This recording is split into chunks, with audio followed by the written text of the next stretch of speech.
At least ever since the invention of the printing press, humans have worried about the corrupting power of mass media. The dissemination of dangerous ideas can upset the powers that be, yes, but also sometimes destroy the very fabric of society itself. In the modern era, with the advent of film and television, the questions of violent or disturbing imagery have become just as salient, perhaps, as a fear of dangerous ideas. This is likely due to the fact that imagery is inherently more abstract than words. As Marshall McLuhan might say, the medium is the message. A curious example of this is that in June of 1970, Life magazine put Dennis Hopper on its cover with a Stetson, a football, and a daffodil, and proclaimed him the torchbearer of Hollywood's hippie era. 18 months later, he began a self-imposed 10-year exile from writing or directing movies.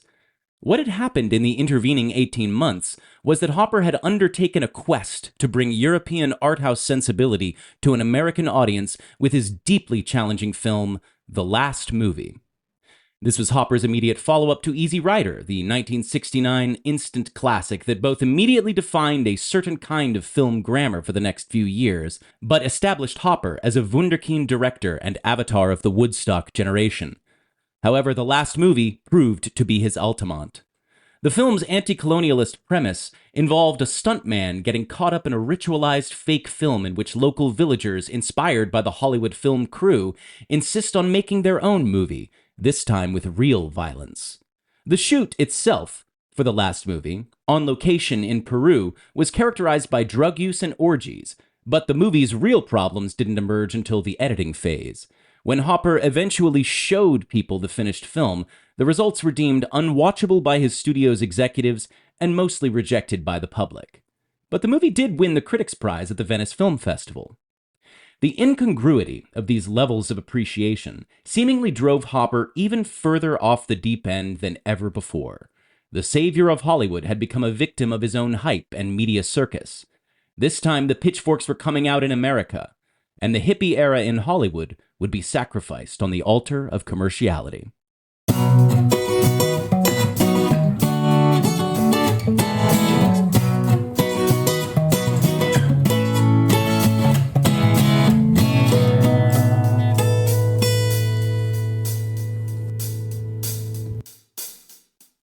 Welcome to Kale Your Idols, a new Hollywood podcast with your hosts, Sam Ludwig and Elena Gibson. This is a podcast about film. Primarily, we discuss movies, directors, actors, and writers known for their work during the new Hollywood era of studio filmmaking that began in 1967 with Bonnie and Clyde and The Graduate, and pretty much ended in the early 80s with One from the Heart and Heaven's Gate. In this episode, we are discussing the film that quite possibly marked the end of the new Hollywood hippie era, and that is The Last Movie. We also have a special guest this episode, that is Stephen Lee Naish.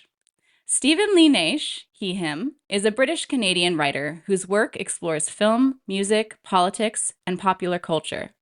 His writing has appeared in The Quietus, Albumism, Aquarium Drunkard, Film International, and Dirty Movies. His books include Create or Die, Essays on the Artistry of Dennis Hopper, published by AUP, Deconstructing Dirty Dancing, with Zero Books, and Screen Captures, Film in the Age of Emergency, with New Star Books. His latest book, Music and Sound in the Films of Dennis Hopper, was published in March 2024 with Routledge. He lives in Kingston, Ontario, Canada. Stephen, thank you so much for coming on the show. We are very excited to have a Dennis Hopper expert on the show, and we would love to hear first a bit about what led you to dive so much into the life of Dennis Hopper, and what is your relationship with him and his work?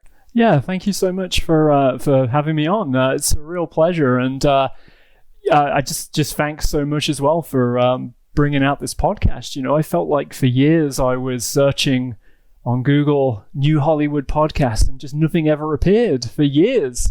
And I was like, am I going to have to do this myself at some point? But then one day I did it, and you guys showed up, so I'm just super thrilled.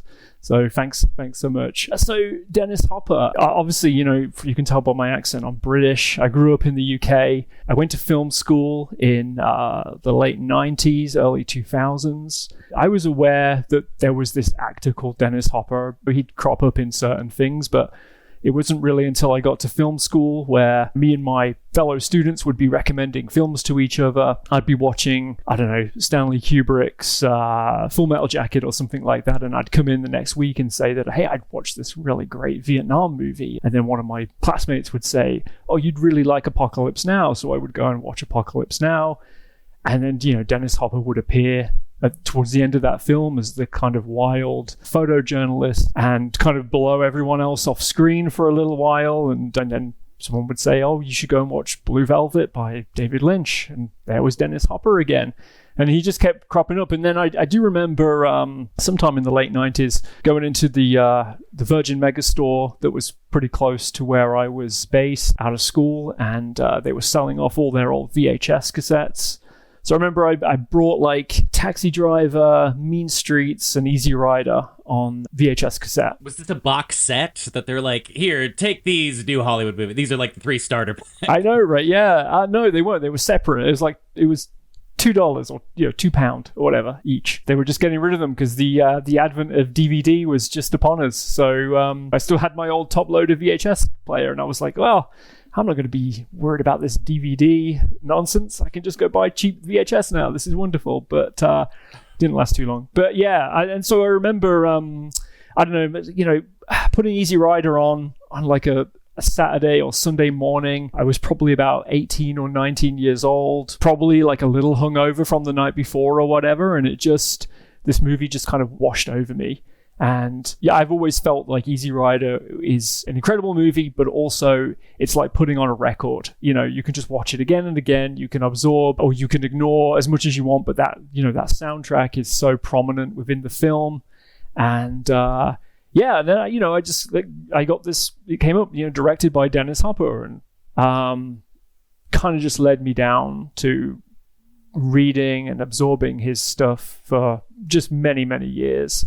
And discovering just more and more about him as well, not just as a film director or a film actor, but also as an artist, as a photographer, as a writer, and much revered kind of pop culture figure of the sort of late 90s and early 2000s as well. So, and kind of I guess a survivor as well of a lot of drug and alcohol addictions, and just a really interesting guy. So that's kind of where me and Dennis Hopper So are you like a freak like him, or like what's up with that? Like what? I mean, like what? Why? He's a weird guy. Do you know what I mean? Like, do you have a need to touch the third rail or the edge, or do you view yourself as different from him, or what is your fascination with him? Is it like, what a weird guy, or I see something in myself in him at all? Because I know that Sam certainly considers themselves a freak like Dennis Hopper in some ways. In some ways, I don't. Yeah. Well, good for you, man. That's amazing. I think when I was in my late teens, early 20s, I was drinking, I was partying, whatever, and of course, like, you want to associate with that kind of level of debauchery, but nah, it never got that way. I'm pretty straight edge now. I don't drink. I don't do drugs. That aspect of his life bored me after a while because there's only so much you can read about it anyway. There's so much more depth to his character as well. I think that's one of the things I find most interesting about Dennis Hopper. Like, yes, there are all of these wild stories, and he is such an out there personality, especially when he was younger and before he got sober. But there is a real artist there behind. It's not just a bunch of hippie bullshit or anything like that. I don't mean to say that like I'm married to a hippie, so I don't mean that in a negative way. But sometimes when you hear him talk when he's younger, it sounds like he's just spewing randomness. But I really do think he has such an artistic sensibility behind everything. I don't mean to sound like I'm idolizing him. Like, he is a very complicated figure who has done a lot of bad stuff in his life, but I respect his artistic talent, and I find that extremely rewarding to engage with when I watch his stuff. I find him just such an intriguing person. I agree. This seems like an obvious thing to say, but his wild behavior and drug use and abuse and terrible stories, and just the way that he spoke, like in the height of his hippie era, I do think it's done a bit of a disservice to his image. I know I have in the past have been a little reductive about Dennis Hopper. Like, it can get very reduced to like, oh my God, what a crazy guy. He had this burst of inspiration that was all him catching what was in the air, and then it just kind of wasn't really the vibe anymore, and so people were like, maybe you're not really like a worthwhile artist. And then every time I look at his movies, I'm like, these are amazing. They're so much more genuinely challenging than other New Hollywood films. Like he is a much more European art house influenced director than almost any other major figure of the 70s, I would say. I mean, and not only did his flame out kind of affect the way that we viewed hippies in movies and trippy imagery or whatever, but I really do think that, unfortunately, it just kind of made breaking with film conventions seem dumb, or like made it seem like, oh, he's just doesn't know what he's doing. He's just editing stuff wildly, putting in jump cuts, putting in these alienation techniques because he's high or whatever, but he's actually the inheritor of the European New Wave in an American context in the 70s, I would say. Like, he is by far the most artistic one. Totally. I don't think there's a real contradiction with him as well, which is another really interesting aspect, in that he comes out of Hollywood, but he also breaks Hollywood. He has a level of low artistic output and then very high artistic output as well. You know, he's appeared in films like Speed, like Super Mario Brothers, like Waterworld, right? But then he's also this incredible abstract artist, great photographer, and also an art collector as well. That was another thing that was incredibly interesting about him as well, is he collected so much art. You know, he was one of the first people to buy a Warhol. He was friends with Warhol, friends with Duchamp, but also friends with people like, I don't know, like Michael Madsen or something like that. You know, just he operated in two different worlds.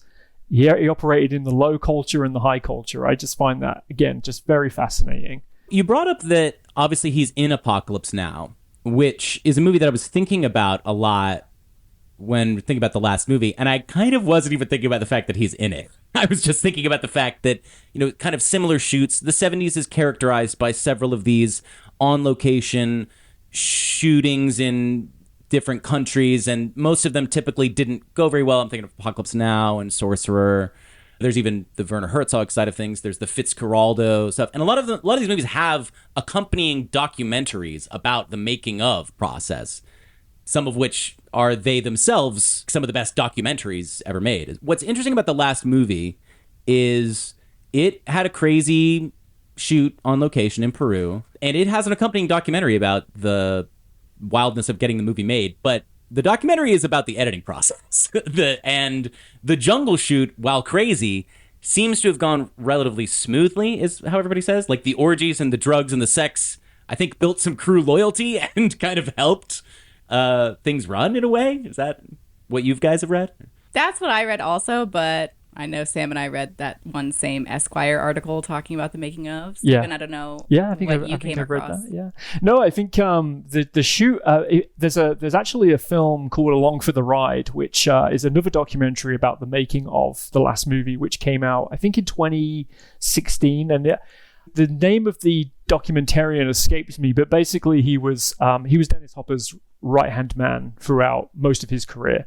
So he goes and visits the original shooting location. He meets up with a lot of the original cast members who are still alive, and everybody is just like, it was one of the most amazing moments of my entire life. Like, this was the purest form of art I've ever been involved in. The actor who plays the priest just bursts into tears because he's never had an experience like it since, you know, and he's still a working actor today.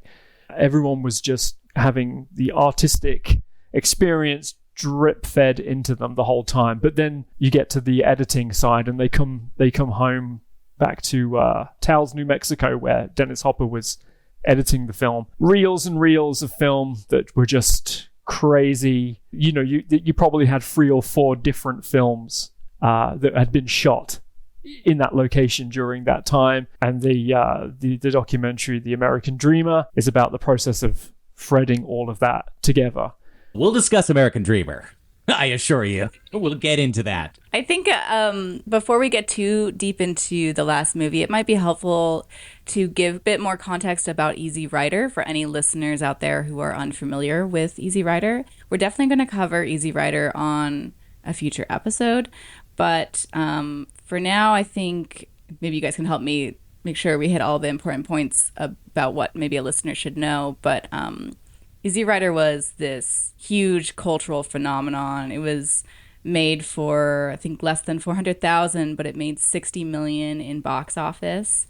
It's a countercultural movie about hippies and drug lifestyle.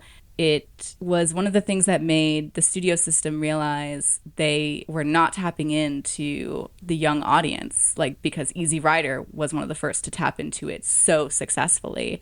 And following Easy Rider, the studios wanted to recapture that phenomenon. And it was one of the things that helped drive the new Hollywood era. Do you guys have anything else to add? I think it's really important just to say as well that in terms of its soundtrack as well, that was kind of revolutionary too. Like, there had been no film that had just placed popular songs of the time over the soundtrack. So you had like Dylan, you had the band, you had Hendrix, that were all incredibly popular on the time, all having massive radio hits, and they were actually on the soundtrack. And most of this whole, like, playing almost the entire song over these beautiful shots of motorcycles across the the American landscape. The soundtrack is a huge shift, I think, in how filmmakers could put in this sort of like emotional marker for each scene that they were trying to something that they were trying to convey could just be done with a song or a piece of music or something like that was already reminiscent of something that was already out there. I think that that's a really, really important part. And then he decided for his next movie, what if I took unpopular music that nobody's ever heard before and had a bunch of people at a party play it on acoustic guitars and use that for the soundtrack? And that's what the last movie has, and it's actually a very interesting choice. And I don't know if you want to get into that. Well, I actually want to jump in. Stephen, something you wrote in your Create or Die book, your essays on Dennis Hopper, you pointed out that the last movie was, in a certain way, a return to the more traditional style of soundtracks, because rather than using only songs that had already been made, you pointed out that it went back and kind of had one main person behind the soundtrack, and that was Chris Christopherson, who wrote some original compositions and then also used some songs he'd already written. So in some ways, it was a bit of a return to tradition, but then you have Chris Christopherson's folk songs mixed in with the local indigenous music and just cacophony of sounds and mixed together in a way that's pretty wild. Yeah, and I think even Christopherson's songs are live recorded actually on set. There is a scene actually where I think it's me and Bobby McGee is playing. Dennis Hopper's off on his horse and eventually comes past Chris Christopherson and Michelle Phillips sitting on a mountainside playing the song. And that's how basically the soundtrack is created. So these are not studio recordings, they're live recordings on set. And then bleeding into that is all this. Sometimes it's music from the indigenous population that was living in this village at the time. Sometimes it's just gunshots and horse hooves. Sometimes it's like the reel of the film traveling through the reels. It's like an audio montage, basically, a mosaic of all these different sounds. It's very disorientating, but I think that might be its purpose, to really kind of mess with the audience, actually. But you know what? I watched the last movie just a few days ago to give myself a little bit of a refresher, and I kind of had it in my mind that the film was just this constant barrage of sound and imagery, flashing, fast edits, but there is actually some beautiful quiet moments within the film, which I completely vanished from my mind until I watched it just a few days ago. And so it was nice to see that too. I think the ending credits in particular is super notable, that there is no sound at all as it's playing after you've just watched such a sound-filled movie. Yeah. There's one notable scene where Hopper is walking through multiple rooms, and each room a different type of music is playing. They are blending together in a really discordant way, and I would love to play a clip of that right now for our audience so they can hear what that part of the movie sounded like. We got through.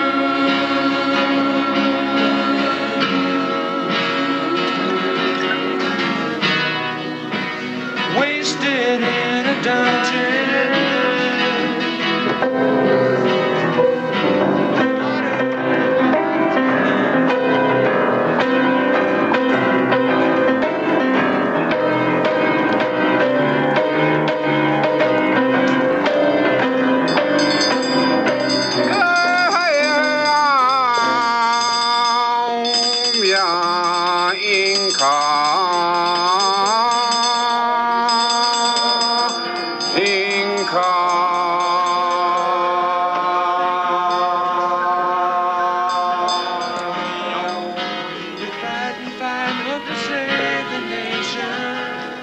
Are you all right? Oh, yeah, sure, I'm fine. I'm just out here getting glare.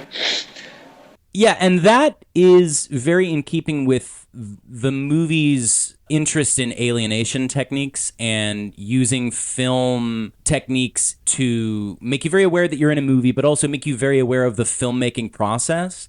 Because this is a movie about movie making, there's a lot of very self-conscious editing that happens, and you see scenes out of order. There's a prototype, you could say, of a blooper reel, kind of way before any of that stuff is in vogue. And the music has this weird, similarly disorienting effect that you're talking about, where it's essentially diegetic music from particular scenes that will then cross into another scene. So the music was literally happening in a scene, but then it continues over a shot of a mountain. This is itself different from using recorded songs in a needle drop way. It is a compositional effect where the music is sometimes carrying you from one emotional moment into another one, but it's also kind of random. You're getting the impression that we're a little bit in, I guess, the guy's head, would you say? I'd say so, yeah. I think, I mean, the scene that you've just discussed there and just played, Dennis Hopper's character, Kansas, walks through these rooms of differing music until it all kind of combines, and then he basically bursts into tears because it's so overwhelming. And for the audience watching, I think you almost feel it with him. It's such a great scene. You are not expecting to suddenly be brought to an emotional place watching Dennis Hopper walk through a party. But when he walks out and he bursts into tears, anyone who watches is like, I have been there. Like, I know that moment of walking out of the party and just nobody gets it, man. Totally. Okay, I want to pull us back a little bit, back to, laying the context of Easy Rider, and then how that leads us to the last movie. So the last movie was actually what Dennis Hopper, he wanted that to be his first movie that he directed. Originally, Phil Spector was going to produce it, and Phil Spector thought Hopper was the American Truffaut and promised to back the movie, and he was going to carry it to Cannes himself if necessary. And they had Montgomery Clift attached as the lead. That fell through when Montgomery Clift died. Then I think for a little while they were going to have Jason Robards play the lead, and Jane Fonda was going to be in it. And we can talk a bit later about if Dennis Hopper is right for the role or not. Before we get into that, Phil Spector, it eventually didn't work out. And Hopper wasn't able to get the last movie made until after Easy Rider became such a success. And then he was able to get the last movie made. He first went to BBS, which is the production company that made Easy Rider, and they were known for their taking more chances on radical filmmakers. But their experience with working with Hopper made them think he was perhaps a little too out there for them to want to work with him again. Do people have a strong sense of what Hopper speaks like now? If our audience doesn't know what Dennis Hopper is like, maybe I don't know if we could put in a clip, any clip of him talking, he sounds like a lunatic. Totally. There's the idea of people being like, oh yeah, I can give this guy $1 million. He's convinced me that he's the right man for this job. It's really difficult to imagine Hopper ever convincing anybody of this stuff, but some people did seem to be like, I clearly don't know what's going on out there in the world of the young people, and this guy, he does seem to know that, whatever that is. Yeah, if there's any clip that really sort of summarizes him, it's the photojournalist from Apocalypse Now. Years ago, I gave a presentation to this room of old academics, and I said, does anyone know who Dennis Hopper is? And no one really put up their hands. But I said, okay, well, I'm going to show you this clip. And this is basically who I'm talking about. And I played them that clip from Apocalypse Now. And that set the context beautifully. So excellent idea. Okay, yeah. Here is that clip right now. The man is clear in his mind, but his soul is mad. He's dying, I think. He hates all this. He hates it. But the man's, he reads poetry out loud, all right? I mean, what are they gonna say, man, when he's gone, huh? Because he dies when it dies, man. When it dies, he dies. What are they gonna say about him? What are they gonna say? He was a kind man? He was a wise man? He had plans? He had wisdom? Bullshit, man! Am I gonna be the one that's gonna set them straight? Look at me, wrong. You. So that is Dennis Hopper. You can understand why perhaps he scared some studio execs. He approached a couple different studios. He got turned down. But then Universal Studios was pretty desperate to make something like Easy Rider. And so they started this program called the Young Filmmakers Program, where they gave $1 million each to 5 up-and-coming young directors and gave them total creative control. So those 5 were Dennis Hopper for The Last Movie, Peter Fonda for The Hired Hand, Milos Forman for Taking Off, Douglas Trumbull for Silent Running, and George Lucas for American Graffiti. And American Graffiti, of those 5, was really the only one that was financially successful. But was probably looked at the time as one of the more random ones. Like they certainly weren't banking on American Graffiti to be the movie that made this venture not a total boondoggle. It's for sure the least countercultural movie. I haven't seen the other ones. I think from that list I have only seen American Graffiti and The Hired Hand. The Hired Hand is very good, actually. And that's the movie directed by Peter Fonda, who was sort of the co-creator in some ways of Easy Rider. I believe it is an idea that originated with him, right? It was, that's right. Yeah, actually, he was sitting on the set of a film called The Wild Angels, which I think is 1966, and signing some press photos, and there was a press photo of him sitting on a motorcycle with a cigarette in his mouth, leather jacket, and he just the whole thing just suddenly built up in his mind, basically. And he was on the phone to Dennis Hopper saying, I've got this great idea for a motorcycle movie. And I think Dennis Hopper was a little reluctant, actually, because I feel like him, Peter Fonda, Jack Nicholson, who ended up being, had all been in motorcycle movies in the 60s. And they were like, well, this is getting a bit tiresome now. But yeah. So funny that Fonda got the idea for this movie from a picture of himself. Yeah. But just really quick, Fonda and Hopper, they're these guys. Peter Fonda's obviously the scion of the Fondas. His father was Henry Fonda. And Dennis Hopper also reaches back in time in a lot of ways, too. He first comes to prominence working with James Dean in a couple of movies in the 50s. He's in East of Eden and he's in Rebel Without a Cause. He's not in East of Eden? He's in Giant. Oh, sorry, he's in Giant, my bad. Yeah, he's in Giant and he's in Rebel Without a Cause. James Dean is the inspirational figure of Hopper's life, I would say, in a lot of ways.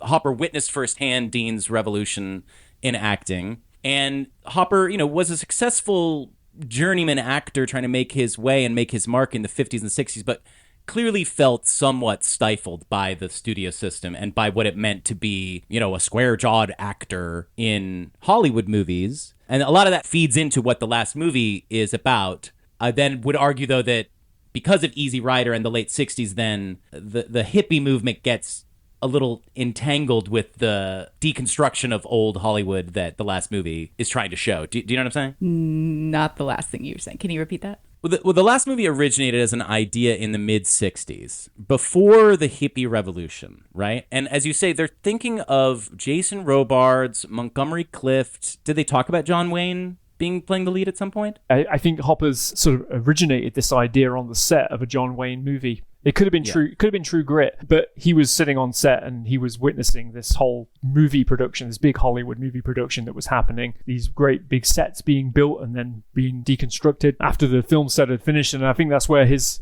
idea originated from. But I will also say, the screenplay wasn't written by Dennis Hopper as such. It was written by Stuart Stern, who is the screenwriter for Rebel Without a Cause. So you're already talking about a guy who is much older than Dennis Hopper, much older than the audience, and I think originally the film was not how it appeared on screen. There is a sense that there was a more or less straightforward movie that was written, but was made in a very European influenced and more art house way, I guess. But yeah, Stuart Stern was definitely disappointed with the way this film actually turned out. What I'm saying is they're not envisioning a bunch of hippies sitting around playing a guitar in this movie set and Dennis Hopper is this stuntman. Like, they're envisioning like a square-jawed old Western stuntman guy played by some old actor, and we're seeing the machinery of old Hollywood come in and sort of colonialize this village. And yeah, I do think that Hopper, because of Easy Rider became his thing, and because he did so readily dive into the counterculture with both feet, it both makes The Last Movie more interesting in some ways, but also makes it feel very dated specifically to this period in a way that it didn't have to be. But it also kind of muddles the critique, I think, of American culture that's in there. I don't know if you guys agree or if you think what do you guys think of this movie in general? No, I think I sort of do agree with you, but I will say, I mean, it's so interesting that both Hopper and Peter Fonda, after Easy Rider, just went and made westerns. Basically just returned to this kind of old Hollywood standard that had been going on for decades. They basically made old Hollywood movies with their own countercultural twists. But your question there, what do you think about this movie? I still love it. I still got a lot of pleasure out of watching this film. Yeah, always. I think it'd be helpful. You're not going to say what you think? I'm going to save it for the Cold Stone rating. I can tell you what I expected. What I expected before I watched it was it to be just like one long extended version of the drug trip New Orleans scene in Easy Rider. And I mean, in some parts of it weren't that different than what I expected, to be honest. But I'll save exactly what I think about it for the Cold Stone rating because for me it's complicated. But I do know that Hopper firmly believed people would get the most out of it if they watched it at least twice. But although he recognized that was a lot to ask of the American public, especially because it costs money to go see the movie. And I've only seen it once, and I feel like I definitely could benefit from watching it more. And I want to watch it more to dive more into it. Stephen, I'm curious, your experience watching it for the first time, and if that experience and if your thoughts of the movie have changed upon rewatches. Well, I mean, this is the thing, is like what you just said there is like my vision of the last movie is an hour and 40-minute version of the trip scene in Easy Rider. But I watched it last night and I just realized there's so much space, actually. There isn't this constant barrage of sound and image. It actually does stop for a little while, and it does kind of meditate, I guess, for a little bit within certain scenes. So it's changed a lot for me. I reckon I first watched this film back in 2012, and the issue with me is that, every time I've watched it, I've not necessarily watched it for enjoyment. I've watched it for study. So I'm watching it through the lens of a certain idea or something like that I'm trying to imagine or create or write about. And I think this time I was watching it wondering what you guys would think about it, but also, I wasn't taking notes or anything like that. I was just watching it, which I think was a better experience for me this time around. I actually laughed a few times. Like, I actually found some really funny moments in it, which I'd never seen before. Is it a movie you would ever show somebody who is interested in film, and if you're trying to figure out let's watch a weird movie, do you think you'd ever be like, oh, this could be an enjoyable experience for this person? Would you ever think that? Yeah, I might do, but I don't know, if someone said to me, hey, I want to watch a weird movie, I'd probably just put a David Lynch movie on. Oh, R.I.P. Yeah, R.I.P. I'd probably put Lost Highway or something like that on, because it's a bit more of an alluring experience, and it's a little bit more it's not such a bludgeon across the head. It's more of a sort of more trippy and weird kind of film, but also one that you can bathe in a little bit. Whereas I feel like the last movie it asks a lot of you. Well, I was thinking about, famously, this movie got a really fucked up release. Yeah. It won this Critics' Prize at Venice. It had a bunch of screenings where, there was one screening where they showed it to a crowd and they were like, oh, there's a bunch of hippies here. Maybe this will go good. And then afterwards, they were throwing shit at Dennis Hopper, and a girl came up to him apparently in the parking lot and was like, did you direct this film? And he's hitting on her in the very creepy way that you can see on display that he hits on women in American Dreamer. And she's like, you made it? And then she punches him and is like, you fucking sexist pig. How dare you make this movie? So it inspired a lot of ire, but there probably was an audience for this movie in the 70s that if the studios had known anything really about the trajectory of where midnight movies were going to go, it maybe could have found some sort of a life as a cult object. It might, though, actually be a little too not extreme enough in a way for that, if that makes sense. It's not quite crazy violent. It's got some weird sex stuff in it. But the movie is itself actually, as you say, very often very meditative. And I'll tell you the thing that really surprised me when I was watching it and was carrying me through most of it was this movie is so goddamn beautiful. The Laszlo Kovacs, take a fucking bow, my friend. This is how many movies had Kovacs shot at this point? He'd shot Easy Rider. Just the nature imagery that they get on this shoot, they did not leave anything on the table. And I know a lot of stuff was left on the cutting room floor, other stuff that they couldn't have put in the movie. But this movie takes advantage of its location photographically, as well as Apocalypse Now or Fitzcarraldo or anything like that, if not better, I would argue. It's a really, really beautiful movie. And most of the time I'm watching it and I'm just like, why didn't people like this? This is such a great film. And then I think it's funny to say this about this movie, but it does kind of run into quote unquote structural problems in the third act, where I understand why they went back and forth a lot with the editing. There is some space that gets in the movie where I'm like, okay, this is feeling like a little bit less of a masterpiece than it did at the beginning. But just this photography is well worth seeing on a big screen, I'm sure. And that's actually another thing. I've never seen this film on a big screen. First time I ever watched it was on a laptop, and then, I watched it on my TV or whatever. But yeah, I agree with you. My screensaver on my phone is actually an image from the last movie, like from the huge wide vistas of Peru with the mountains in the background. It is beautifully shot, and that's definitely down to Kovacs there. And also, Dennis Hopper, as you mentioned, was a great photographer and had a great eye as well. So I think the two of them together really helped that imagery be so striking. Pauline Kael, the film critic, hated this movie, but she did admit that Hopper has an amazing, distinctive visual style. So I think that was kind of the one positive thing she had to say about it. But otherwise, she said she would not recommend this movie to anybody, basically.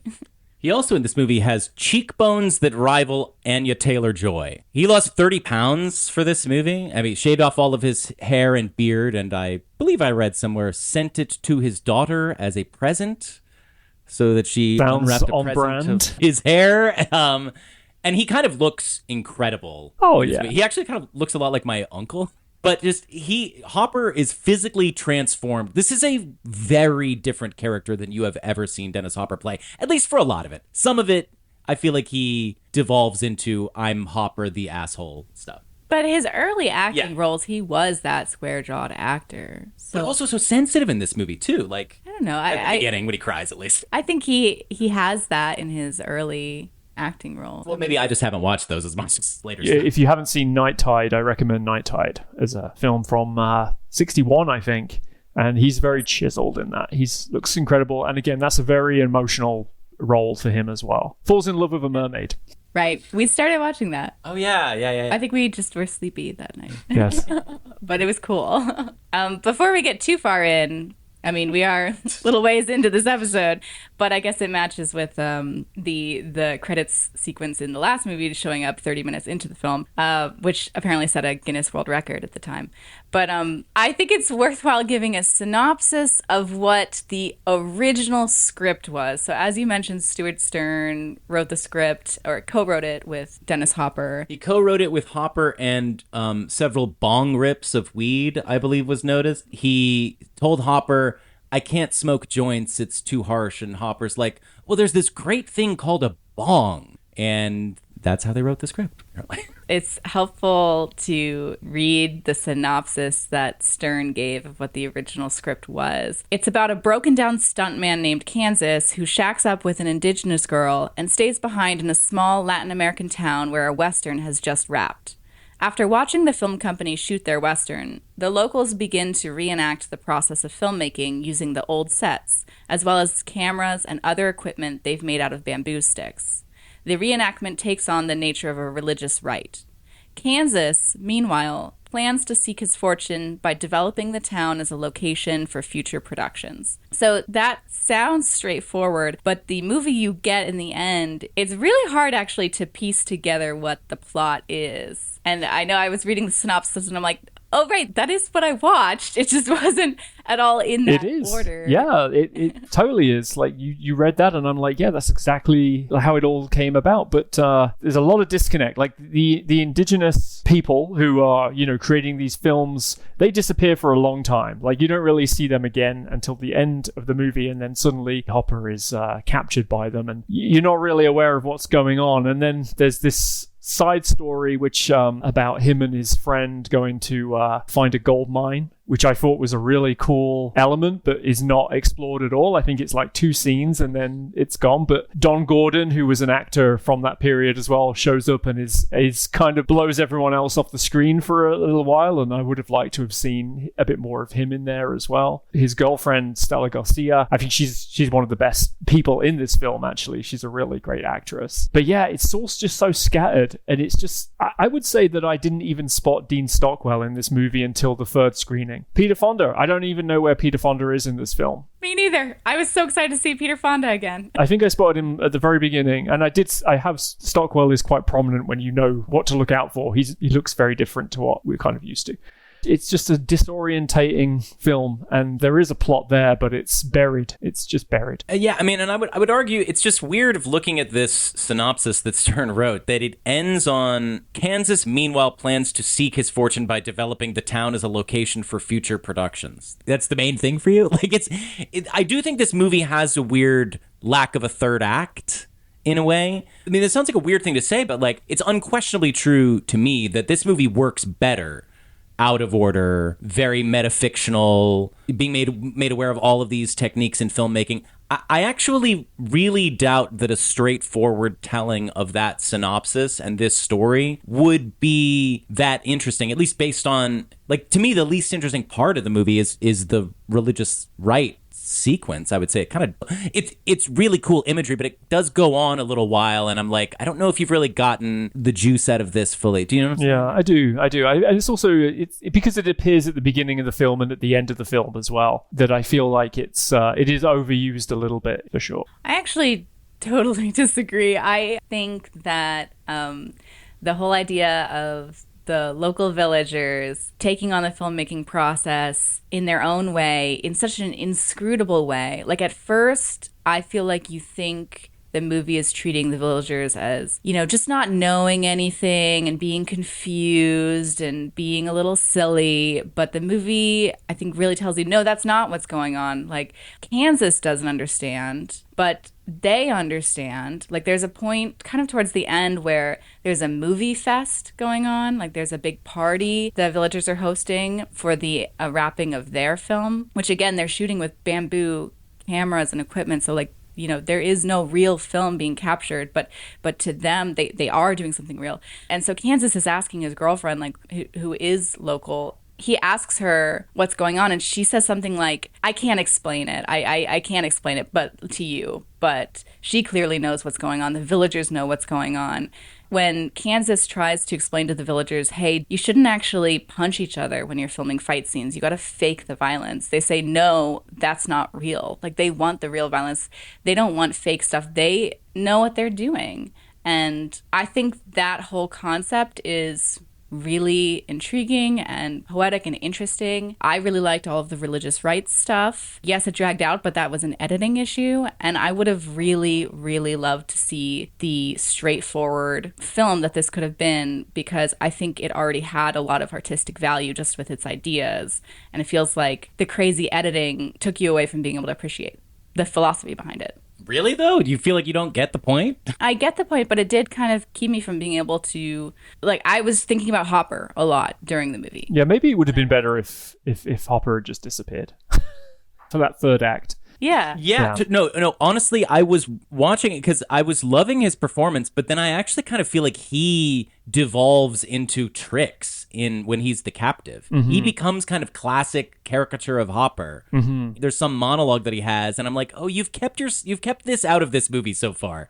You ranting about society or whatever, and now you can't help but put it in, and it feels like it's because he didn't have a better thing to put in that place, because this movie is all heavily improvised. And there's a lot of throwing out what's supposed to happen in the scene and, like, let's just see what happens with actors making it up. And you could contend that it's a lot of people who aren't up to the writing of a movie. But I guess what I'm saying is, like, in another version of this movie, you would expect it to be something like the villagers are interested in filmmaking and he shows them a couple of techniques or he shows them a couple of things. And then they're like, oh, okay. And then they go away and then it snowballs and develops into this thing where it's like, okay, now they're making a movie and now you've got to be in the movie. And you show their process of becoming filmmakers develops and gets creepier and creepier or whatever. That's not what they're doing in the movie. In the movie, it's already over.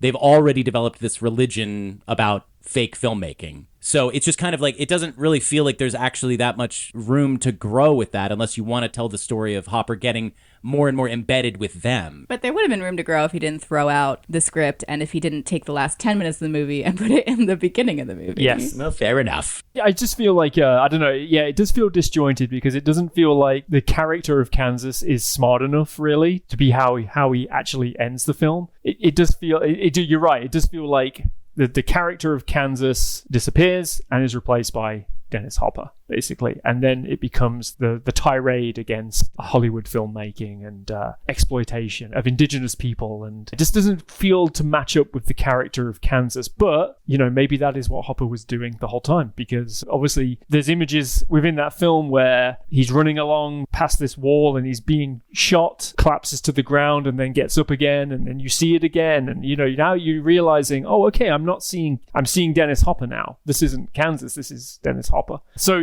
maybe that was the reason why. It is a really interesting mix because, as we've mentioned, that role of Kansas was originally supposed to be for more of an older, rundown actor. And the character is supposed to be somebody who comes to this village, stays behind, and wants to bring American culture to it. Like, he loves the nature, but fantasizes about building a pool and making it really commercial and becoming rich from it. And Dennis Hopper describes that character of Kansas as middle America.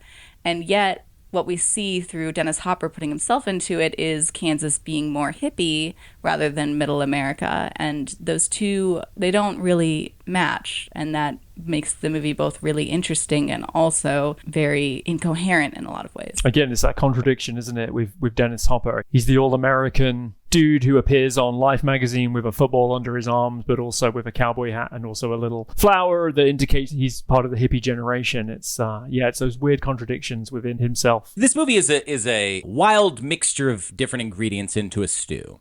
And it kind of keeps adding more elements. You've got the music, you've got the weird montage, behind the scenes footage, you have sequences repeated. So, as I said, they started with this movie that's a critique of Hollywood, essentially imperialism, when you do this location shoot. And you go into this town and you sort of disrupt the local economy. Maybe you're building these sets, which oftentimes become like tourist attractions. I'm thinking of the Altman Popeye set in Malta. It's this critique of Hollywood, and it's got Sam Fuller, right, playing the director. The first discussion that is seen being had amongst anybody is they're talking about working with Blake Edwards at this party, and he's just the perfect name to throw out of a sort of old Hollywood person. But then because he's got all these hippies there, and because this movie is so art house influenced, the movie becomes about this time and place and new Hollywood in a way that is very purposeful, but it adds this extra reflection of, is Hopper criticizing the hippie movement? Is Hopper saying we're becoming establishment too? Or is he not thinking about the fact that this moment we're in? He had to be thinking about it, right? He knew what moment he was in. I believe so. Yeah, but it's hard to decipher. You're right. His next directorial movie that he made was 10 years later, Out of the Blue, and I'm going to be honest, I haven't seen it, so I'm about to say something from the movie, and I haven't seen it. Stephen, I'm sure you've seen it. You've actually written in your book of essays that it depicts the trajectory from going from hippie to punk. And I think there is a part in the movie where one of the characters says, disco sucks, kill all hippies, or hippies die, or something like that. So clearly that is something that, even if it's not at that exact moment that Hopper is making that criticism, it is certainly something that he makes later in his life. And it's the line of thought that Hopper would definitely have. I think you can follow that trajectory without even looking at Dennis Hopper's movies, but just Dennis Hopper himself. I consider him a pretty radical, left-leaning, and in fact, he called himself a communist in the mid-60s, but by the mid-80s, he's a Reagan voter. Although I would say, probably still culturally liberal, but fiscally conservative until Obama. He basically was a Republican from Reagan to Obama, so, it's all there. For sure. The last movie, I would argue, walks the line between having a hippie-ish aesthetic and a punk aesthetic, like a proto-punk aesthetic. It's very rough. And Hopper's depiction of hippies in general, I think, is a little scary. And certainly not gentle people who are going to come and spread love and light. I mean, he might say stuff like that, but he's also mostly talking about violent overthrow of the government and revolution. I mean, his whole line to all of the old Hollywood guard is always, we're going to bury you, man. I mean, he literally had an art exhibition where he set off a bomb where he was right next to it, but he was protecting himself with the box, and it was dangerous, he was very interested in violence clearly, I mean, that's one of the themes of this movie is violence and the villagers wanting real violence and showing all the stunts where it's all this fake violence. I wanted to bring up something you mentioned a little not too long ago, Sam, about movies leaving their sets behind that could be tourist attractions, and that's something this movie is commenting on. Obviously, this movie is very meta in a lot of ways. There's a movie within a movie, but it's also meta in the sense that they're making a movie about what happens to communities when you film there, and then they themselves must be aware that they are going to have that same effect on this village that they're in. Chris Christopherson has a quote about Hopper that said he did what he was filming. He was filming the corruption of a little town by the movie people. And I mean, they ruined this town. I think he got a priest defrocked. And the Peruvian villagers actually asked Hopper to leave the sets behind after the film was done so that they could be tourist attractions. But Hopper declined and said that he'd rather they use the material to build a school instead. And I think this is a really interesting question.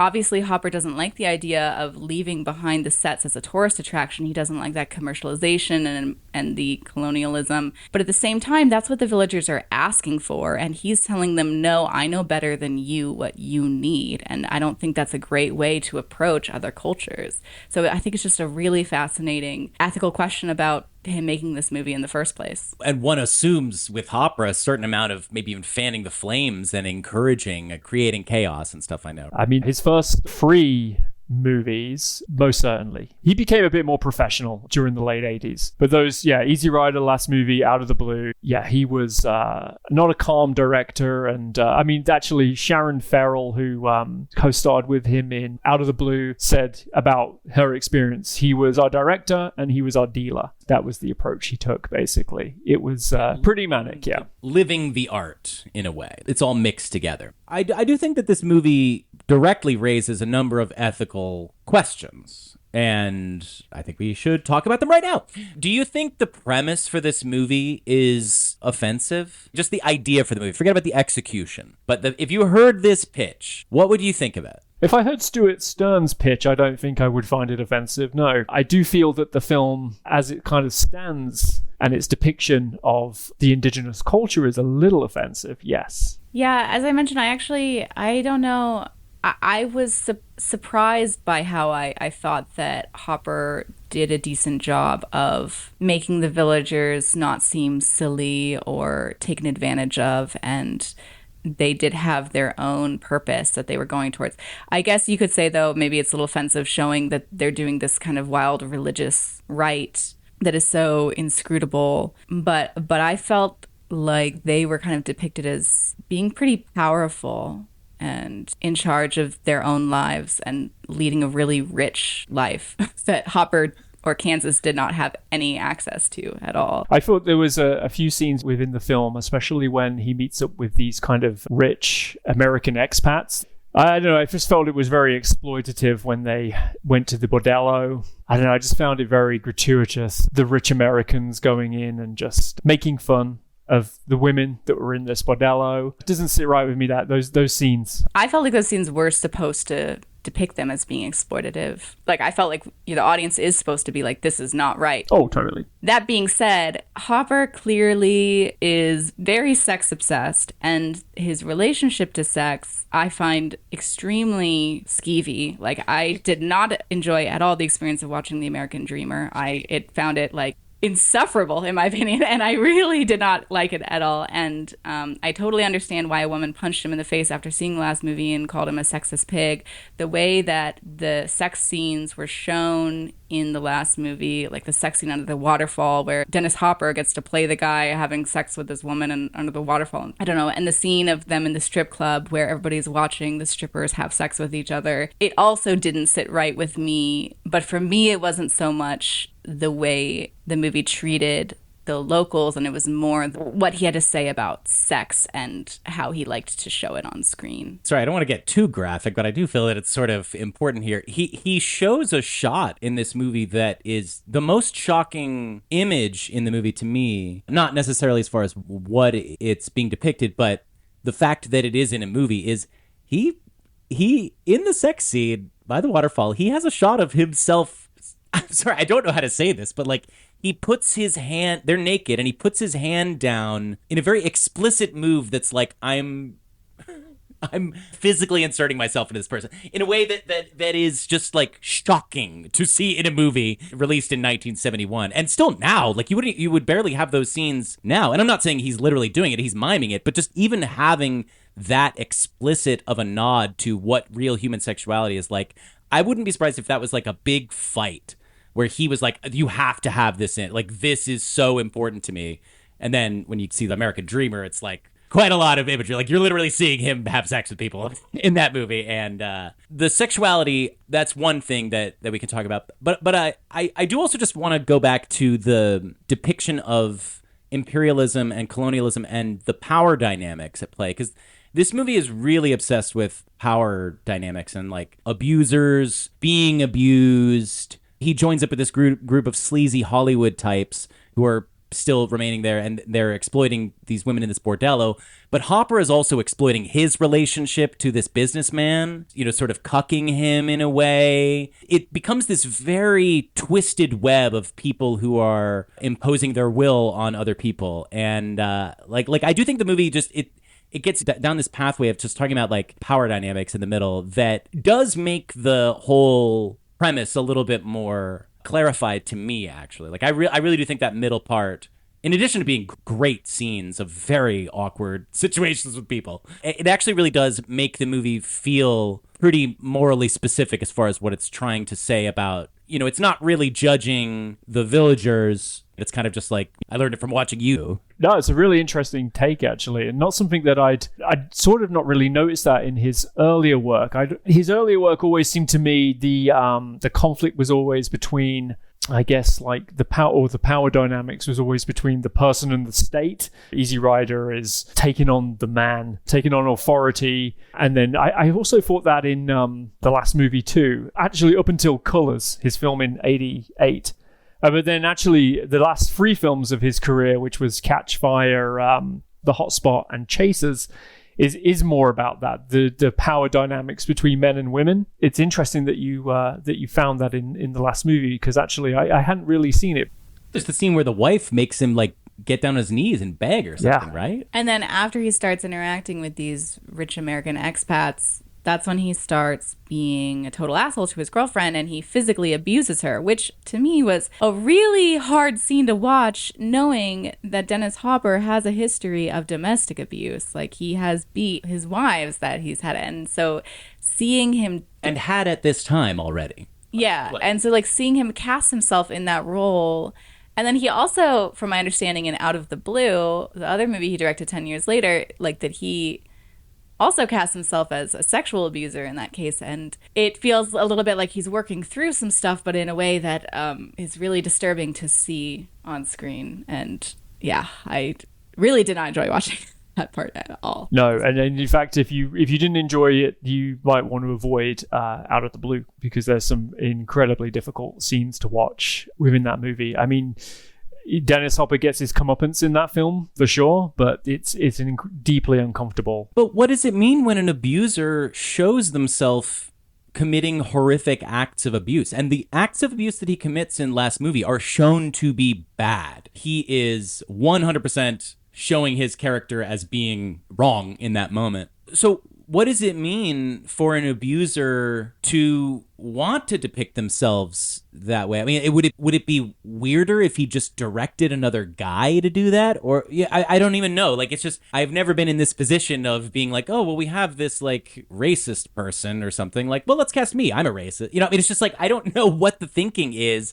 But on some level, it almost feels weirdly, I'm going to regret saying this, but compassionate or something. Not compassionate, but it feels like weirdly self-reflective in a way. I don't know. Well, and it never stopped. You know, I mean, you could sort of say, well, you know, he was high from 65 to 85. But post-85, he was wanting to be cast as Frank Booth in Blue Velvet. Exactly. As Feck in River's Edge. He was in a film called The Blackout in the early 90s, and again, he's an abuser in that. There's a film called Paris Trout, which was a TV movie, but actually it's very good. And again, he abuses his wife in some incredibly graphic scenes. It never seemed to, he never seemed to shy away from it. The more you say he did it, the more creepy it kind of sounds, actually.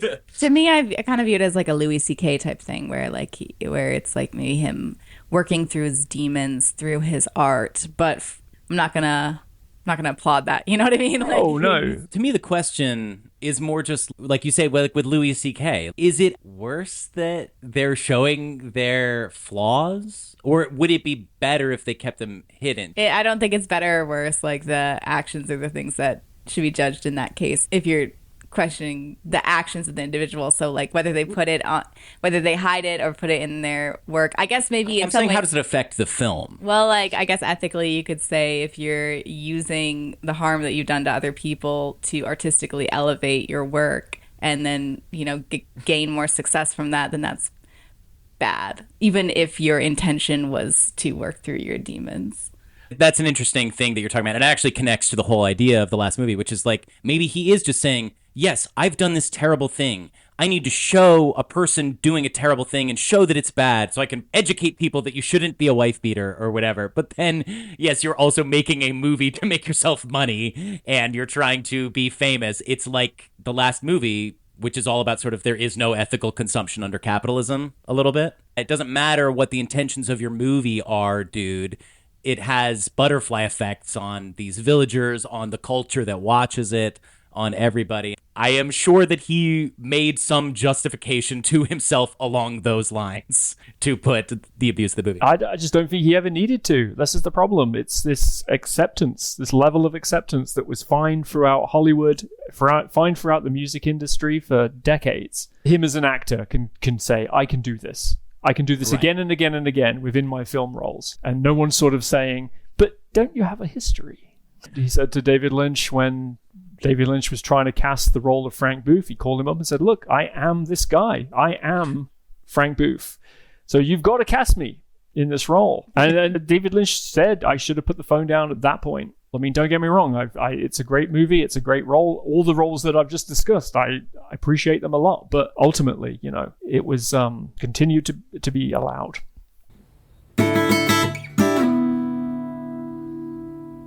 I wouldn't mind bringing up this Borges story, The Gospel According to Mark. Did you get a chance to read it? I didn't read it, but I did listen to it. Fine. That's perfectly acceptable. Are you a Borges fan at all, or is this...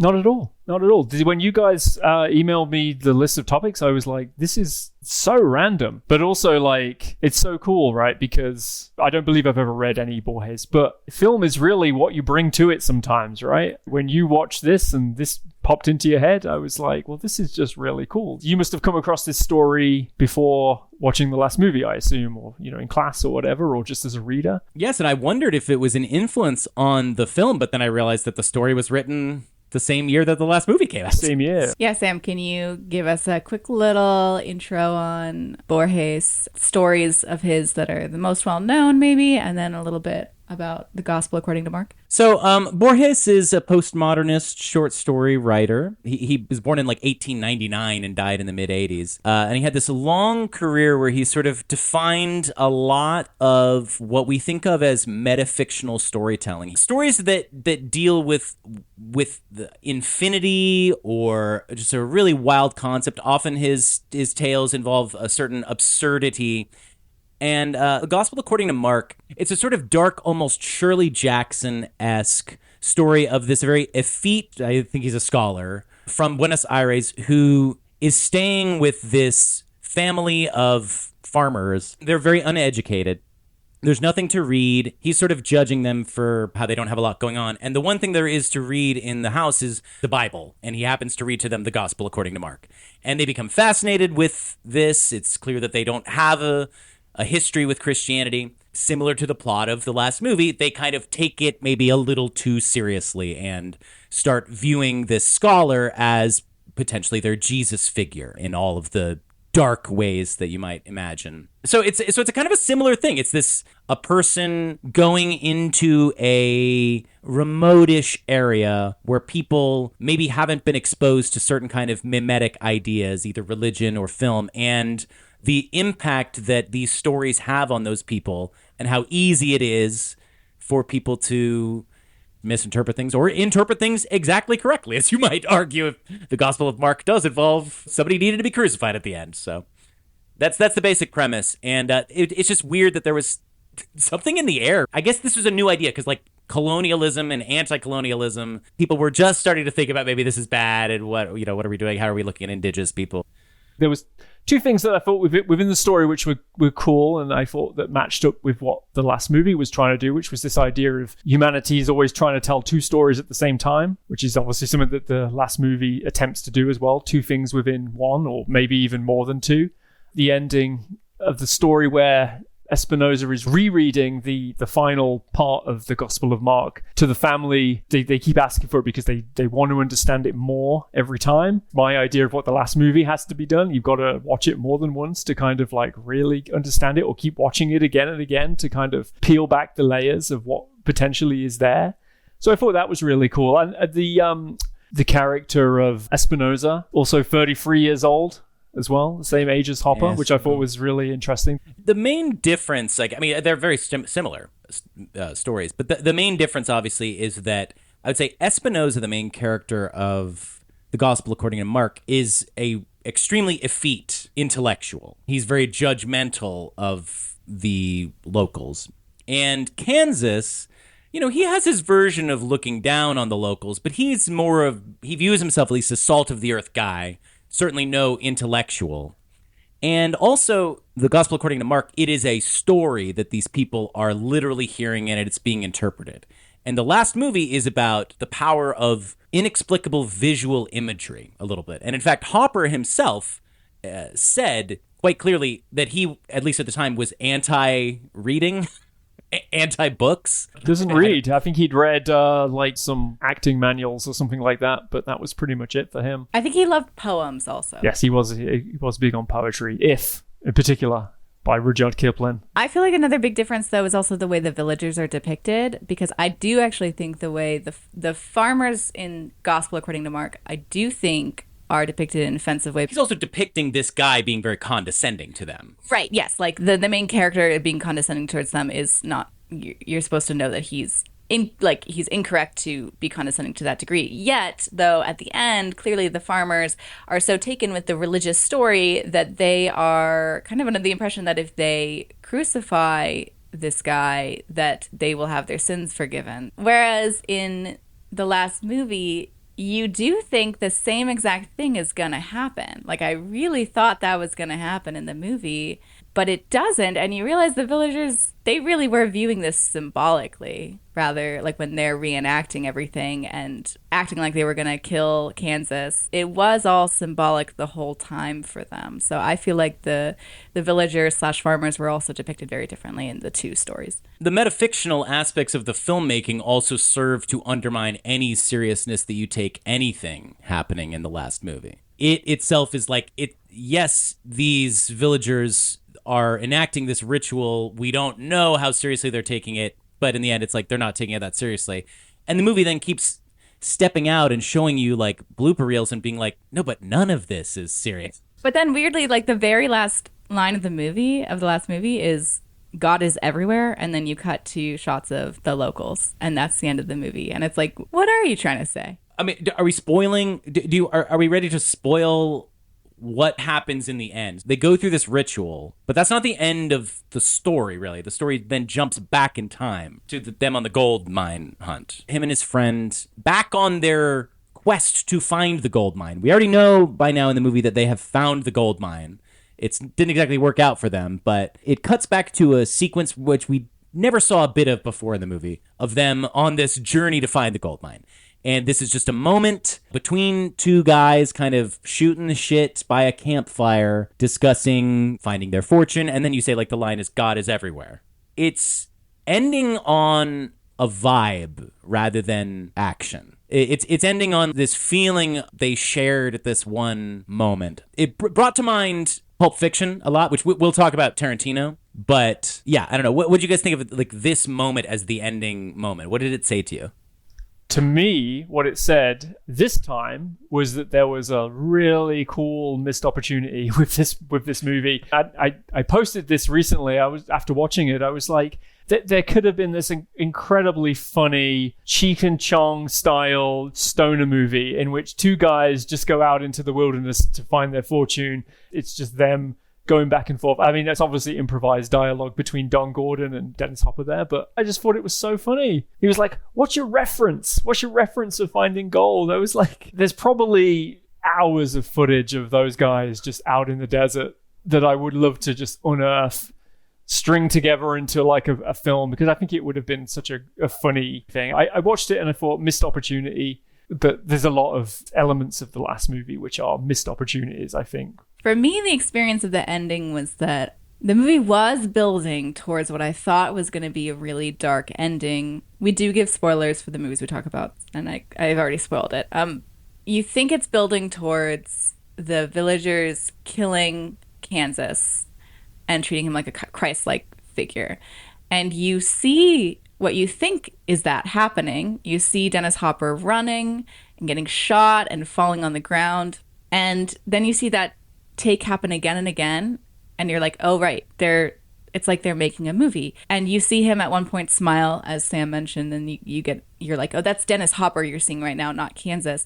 And you're reminded they're making a movie. And the moment he smiles, to me, is like, it's New Hollywood, you always associate with dark endings, but this movie, I feel like when he smiles, it's like the movie's saying everything's going to be okay. This is actually all fine. And then from there, you go to that buddy scene of like talking about the gold mine, talking about, he was like, what's your reference? And the guy's like, it's Treasure of Sierra Madre, a really fun film that I love. And they're just chatting about movies, like you said, and it's like the Cheech and Chong style. You get that release of like, don't worry, it's not the dark ending. Here's something totally different, totally random, just two guys shooting the shit, having a good time with each other. And then you cut to the villagers at the end and say, God is everywhere. So you're saying like, I guess maybe this is beautiful.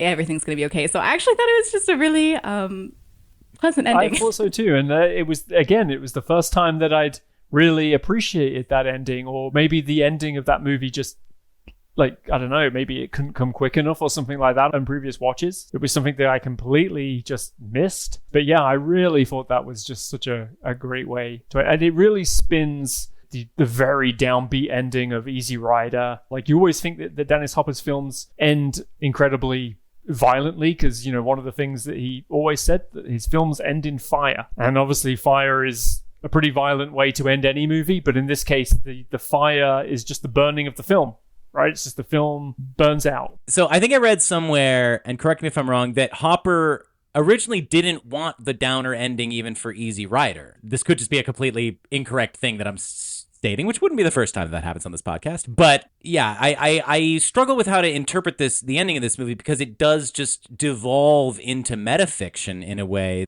I'm stopped being certain if I'm really focusing even on the story within the last movie versus is it telescoping out to make me think about real Hollywood, where it's really at, real Dennis Hopper, all this stuff, as it actually affects my life? Like, is the smile at the end him meant to be like, I actually don't think movies are this dangerous? I think he's actually turning to the audience and saying, what, you actually thought this was real? So you guys are silly. Are you fools? Are you idiots? Like, come on. The out of orderness, and you're talking about the editing and all of these threads that are sort of not fully tugged all the way you think. But I actually, from the beginning of this movie, I was seeing a lot of Tarantino influence on it. You mean you saw this influencing Tarantino? Yes, so sorry. Yeah, no, they talked to this 5-year-old kid, and he had a lot of interesting ideas. I feel like this movie is heavily influencing Tarantino, and I don't know that he's ever said that it has, and I kind of doubt it's the kind of movie that he would ever affirm having an influence on him. But I see all sorts of things in this movie that really reminded me of him, which is, A, it's about a stuntman, which, so Once Upon a Time in Hollywood. The movie details a lot of moments of performance, and it's not just in the film shooting, and then when you see the sort of artifice breakdown and like Hopper smiles after a take or something like that, but also like you see him at the party. He's performing a certain kind of member of this crew who's at a party, and then he goes out and he's bursts into tears. When they go into the whorehouse, they're staging the prostitutes in a way that they have to make it into a show. And you're sort of seeing how unhappy they are, but they're pushing through it, which is another thing that Tarantino is very focused on in all of his movies. There's always moments where a character is like trying to figure out how to play a role. But then, yeah, there's just the nature of ending this movie, which seems like it's going to build to such a crescendo of violence. Then it just goes to showing these two guys sitting on a log shooting the shit. It just really reminded me of like the ending of Pulp Fiction in the diner. The real juice here is not the violence or the actions that these people took. It's the conversations that they had. It's the relationships that they built.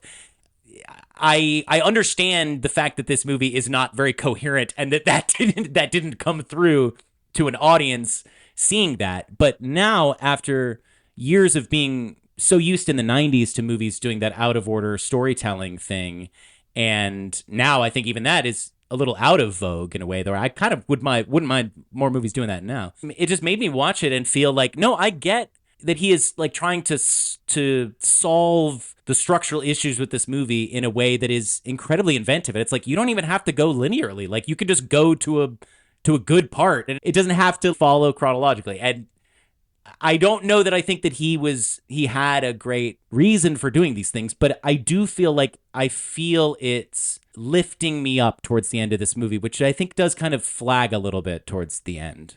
I feel like I'm seeing the solves that he was imagining this weird out of order editing actually, like it actually does help it for me, I think. But I don't know what it originally would be like. So my issue with the editing is that, I read that first Hopper made a straightforward cut of the movie, and I think one of the sound guys said it was actually really good. And then this is a little up for debate whether or not this actually happened, but his friend Alejandro Jodorowsky, who's a famous experimental filmmaker, who you are thinking about the entire time you're watching the last movie, if you've seen any of his work.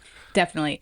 And we've talked about him before on our best of 1973 and 2023 episode, because we talked about Holy Mountain. But at the time, he had made El Topo, which was a big hit in some circles, big midnight movie. It was kind of the first midnight movie. Jodorowsky saw his first cut of the film, and apparently, so some of the story goes, he mocked it and thought it was way too conventional. And Dennis Hopper seemed to really take that to heart and tore the whole thing up and then did all these crazy cuts. Now, Dennis Hopper denies this and says, nobody influenced me. I was a fucking stubborn, dogmatic dictator that nobody could penetrate. But I think he's just being a little too full of himself there. I do feel like he probably was just like really influenced and offended at being called conventional. And so all of the crazy editing feels to me like just not at all thought out and just a way to try and make himself seem as extreme as possible and his movie as extreme as possible, and he's feeling self-conscious about it. I'm down for crazy editing. I love crazy editing. I love French New Wave. I love Godard. And I even love that Godard's stuff is not very well thought out, but it still felt like it was made in a way that did have intention behind it, whereas the editing is such a last minute add-on to the last movie that to me it just didn't serve the movie as much as I would have liked. Yeah, I can't remember if it was this movie or whether it was Easy Rider, but I also think the film director Henry Jaglom and Jack Nicholson also had a crack at editing as well. This film potentially had numerous different versions before it settled into this. But when you look at The American Dreamer as a documentary on the editing of this movie, you realize that editing was maybe not Hopper's strong point, but also not really his current infatuation when he had so much else going on around him at the time. I feel like it's very sloppy editing, but it presents the movie that it presents, I guess. He refers to editing as being incredibly boring. And you can see that in the American Dreamer as well. There's bits of that film where it's just reels and reels are just going through and he's just sitting back yawning. There's a little bit of interest in it when it starts to kind of come together, like on the screen, the kind of visual iconography of him on his horse, with the mountains in the background, and he's like, okay, this is visually very stunning, and you can sort of see his interest peak a little bit, but it's only really for the finished product, not for the year of editing that kind of went on for that. There was a story about him in Easy Rider that he didn't even understand the nature of cutting something out of a movie, that he was under the impression that once you cut something out, you couldn't put it back in, because he had worked under an older Like he had edited films in like the 50s or something, and so he didn't know any of the new techniques that they had. And he was definitely operating at a deficit of knowledge, at least when he was doing Easy Rider, and I'm sure in this too. I got to go back to the Jodorowsky story because, as you say, that is contested. And Jodorowsky himself has said, no, I meant the opposite of that quote. That he said, what I'm criticizing in this movie is you have failed because, like, you're crazy and you're just a drug addict. Like he was like saying, like, there's a difference between making abstract art and making nonsense when you're high. There is at least one version where Jodorowsky says that was what I was criticizing was, the difference between the vision of an artist who takes drugs all day and the vision of an artist who searches a profound truth in abstinence. One of the things that I love most about Jodorowsky is he's an incredibly avant-garde filmmaker who's, in my opinion, sometimes his movies really don't come together. Like, I don't love El Topo. I feel like that movie's a little bit up its own ass, I would say. But Holy Mountain, though, that's a movie that, to me, is a really mature statement of a person who knows what they want to say with bizarre imagery. If there's anybody who can smell the difference between stupid and clever when it comes to trippy imagery in movies, I do trust Jodorowsky's vision. And again, like, when you're watching the last movie, if you know Jodorowsky's work, you're like, oh, okay, well, obviously this is very influenced by Jodorowsky. And then clearly it is. Ed Hopper invited him to see a screening. And some people say that there is a Jodorowsky cut of the last movie that exists. Some people say it's not good, I believe. I want to see it. I want to see all the different versions of this movie so bad. Although, again, it's just this thing. Every time I've watched it, I feel like I've seen a different version. Feels that way to me. It's not like Easy Rider, where I know every single beat in that movie or any of Hopper's subsequent films. I just feel that the last movie just feels different every time. So it's very alluring.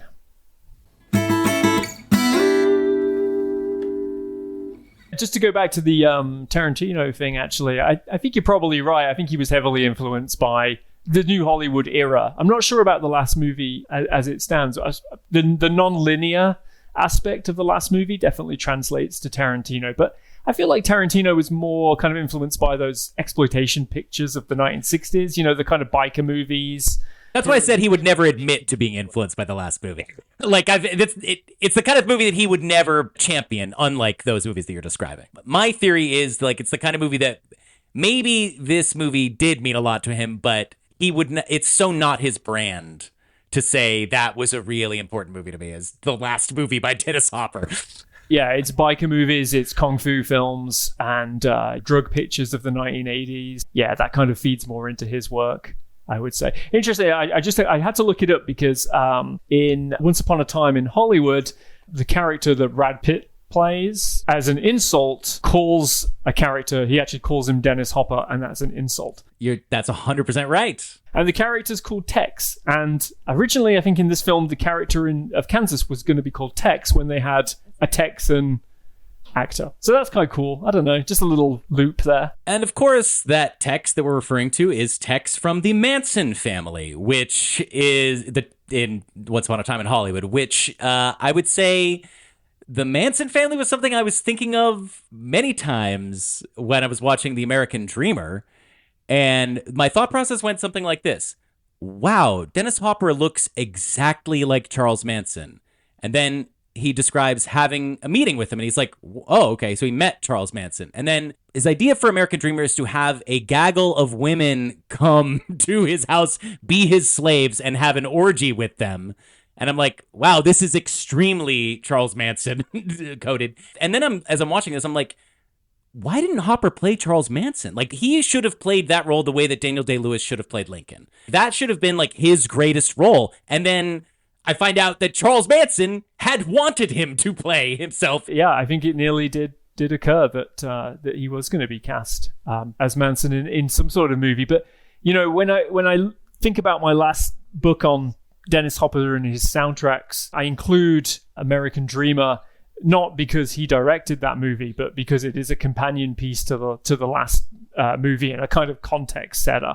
But I sort of look at that film and I think to myself, well, I think what the film, the documentarians, and what Dennis Hopper was trying to do, because he has a writing credit on that film, as well as I think he co-directs a lot of that film, although doesn't get credit for it, was like a media construct of what Dennis Hopper, the most extreme example of Dennis Hopper of that period. It's an interesting like fragment from that era, but I wouldn't take it too seriously necessarily. No, it reads like an advertisement for him saying, "Let me play Charles Manson in a movie." Yeah. I think that's right, and I think a lot of the stuff that we take on face value from that film that potentially did happen probably didn't happen. I think it's a piece of fiction, basically dressed as a documentary. Interesting. It definitely felt like some of the scenes were just scenes that he thought would be a good thing to include in a documentary about himself, and so were therefore very like fabricated. He says it to the documentarians. Okay, let's stop here. Let's set up over here, and we'll do it this way, and we'll do it again. It's like he is almost co-directing, which is why I kind of included it, because the music as well of the documentary is very self-referral. There's a lot of actual songs within the documentary by John Buck Wilkin that actually reference Dennis Hopper, like actually reference his time in Peru. It's all about him. It's just, it's an interesting thing, but not something that I take necessarily very seriously. I think it's an interesting part of the culture, but not a great documentary, to be fair.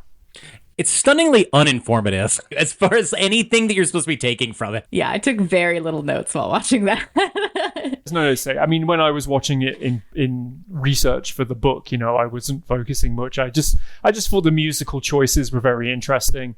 They kind of corresponded with what was going on musically in the last movie, but it was actually a little bit more traditional because it was kind of live recordings of just Western folk songs, basically by John Buck Wilkin and a few people from the Byrds and stuff like that from that time that were just around. And, it was just cool that it was mostly all songs written for and about Dennis Hopper and this mythical idea of him basically being the great disruptor of his time. A lot of the music kind of almost sounds, sorry to bring it back to Manson, almost sounds like Charles Manson playing a guitar, singing a song. Yeah, I don't know if you guys have ever actually listened to any of Charles Manson's recordings. I have. I had to, just, for reference. And they're very similar, just very stripped back folk. What do you think of the music in these movies? Would you ever put on this soundtrack and want to listen to it? What do you think of the music? Like, it's very of its moment. Do you want me to go into the other room and get the record store day vinyl of the last movie soundtrack? I'll send you guys a photo of it. It's there. It's on display. Perfect. Yeah, no, I actually listening to this, listening just to the soundtrack without the visuals. It's again like it's just the soundtrack stripped from the film. So there's dialogue. You can hear the dialogue merging with the music. The music overpowering the dialogue. You can't really hear what the people are saying. But then you obviously get the Chris Christopherson songs as well. I do put it on and listen to it. Yeah. I mean, I really like Chris Christopherson's songs in it, and I like the mix of all the different types of music. Sam, do you not like it? Is that what you're getting at? Well, one effect that the music has on this movie, and it's, as I've already said this about the whole hippie milieu of the movie, is it does make the movie feel extremely wedded to this era in a way where I think like this, it's the kind of music that doesn't really exist in any form 10 years later or ever again. This particular brand of hippie acoustic guitar folk, but it's kind of aggressive and it has a droning aspect sometimes. You can feel it's a lot of people who've chanted the Hare Krishna for a couple of hours sometimes in their life, and they're able to get into that zone. I think a lot of the music is really cool, and like I think it totally works for the film. It just does make the movie, it just does put the late 60s-ness very on display. And it's like the most dated aspect of the movie. Like I would say the rest of the movie is like very eternal in a way and doesn't feel wedded to a time period. But the music puts you exactly in this like 6-month time period. But I think that's a really nice effect. Like it doesn't feel out of date. It does feel dated, but in a way that's like nice because then you can hear the sound of that time period. I think that's really cool that it transports you to that. This movie starts with Me and Bobby McGee, last movie. And then The American Dreamer, there's the Hopper song is a parody of CC Rider. And both of these songs were famously performed by the Grateful Dead. I'm always trying to shove Grateful Dead references into this podcast, and it hasn't exactly been appropriate in a while. But I feel like I had to mention, because this is before Me and Bobby McGee really even became a big song for Janis Joplin, right? Yeah, I think this was the first airing of Me and Bobby McGee. Which is a wild fact. Like, if you're like, this song originally premiered in the last movie. The only equivalent I can sort of think of if you're just talking strictly soundtrack is some sort of improvisational jazz record or something like that from the same era. That's kind of how it feels to me. It's like a jazz record, but created diegetically, basically, from the sounds within the film, which is not an easy sell to anybody to sort of say, hey, listen to this great record. But yeah, I don't know. I still got a lot of love for it. So I think it would be kind of nice to end on the impact this movie had on New Hollywood. So this movie didn't do well. Like, it took the Critics' Prize at the Venice Film Festival, but that's really the only good reception that came out of it. It played at some LA and New York theaters. Universal did the bare minimum in terms of its distribution. And it wasn't doing well at all. It was considered both a critical and financial failure. And since then, it has been reappraised as a cult classic by some. I think it's interesting hearing Dennis Hopper talk about the movie right after it came out. He went on the Merv Griffin show, and I think at that time he knew that it wasn't gonna do well. And it's just, I find it really fascinating to hear the way he describes the movie and whether or not it was successful. So I'm gonna put in 2 clips. I think it'll be a total about 3 minutes worth of audio from the Merv Griffin show, but I just think it's really worthwhile hearing Dennis Hopper's thoughts. I made a film, I made a film called The Last Movie. Can I tell you what I've heard about it? Yeah. From actors who I respect. They say it is a masterpiece and that they have seen it and been confused by it, but then during the week following have thought about certain things from it and have almost realized situations after they've left the movie house. Does that make any sense to you? They crawled out. No, yeah, it makes sense to me because, it's really a difficult movie. I'd rather not talk about it, really. I won Best Film in Venice, which has been a dream of mine all my life. Well, don't talk about it. And, okay, well, I just, just talking about a dream, then we can get out of this and talk about something, we can just wrap, But, I won Best Film in Venice Film Festival, which is, something that I dreamed about since I was a child, because I was more affected by European directors than I was by American directors, because I'd seen them batted out of the park, so to speak, and I felt that that's where it was at, and I won that festival, and yet nobody wants to see my second movie, even though it's a complicated, difficult movie, and I have a lot of new kind of cutting and new kind of areas and new kind of involvement and so on. I think it's a simple film, and you can't ask people to go see movies more than once or twice or 3 times, but I figure on the 3rd viewing of this movie, which, if it was free, it'd be great, but since it isn't, it's hard. It's a hard movie. Hey, that's enough for The Last Movie. And Peter Bogdanovich has a great film out called The Last Picture Show, which I think is a great movie, too. Are you pleased with the end results of your picture? I think my movie, personally, and everybody says I'm on a giant ego trip. I think it's one of the most important films that's ever been made in America. And I'm not sure that anyone's going to go see it. And I can't blame that on myself. And I will simplify my work, to so I can not please people, so I can become a social critic again, so that people can understand it and follow it, as they did in Easy Rider. But I feel the film will take care of itself in time. I feel it's a classic film, and that it will be around as long as there are films. Now, I don't consider that an ego trip, but it's hard to talk about it. But I do feel that the public is way behind in being educated in new forms of film, and I feel we're going out of the 1930s, which are in the 1960s, into the 1940s, which is in the 1970s, which are romantic, sentimental films. So I just made whatever would relate back to that, whether it's Citizen Kane or whether it's Grapes of Wrath or whatever, and it's a social protest film, and I'm going to go on being a social critic, but I'm going to have to simplify and romanticize and sentimentalize my work so I can identify with an audience. I don't know, Stephen, how familiar you are with this interview. I can send you the link if you want. No, it's good. I go back to it countless times. I quote it in my book on Create or Die, and I think I quote it in my previous book as well. I think it's one of those very human, revealing interviews with Dennis Hopper where the facade drops. Although he looks the part, I think, he's kind of a broken man, I think, in this interview. Some of the things that he talks about didn't come to pass. This idea of wanting to romanticize his work in order to connect with an audience, simplify and romanticize. Didn't occur, actually. The next film that he directed was the opposite of that, actually, and even Colors could be sort of seen as that too. Are those movies, because I haven't seen them, are they less formally experimental though?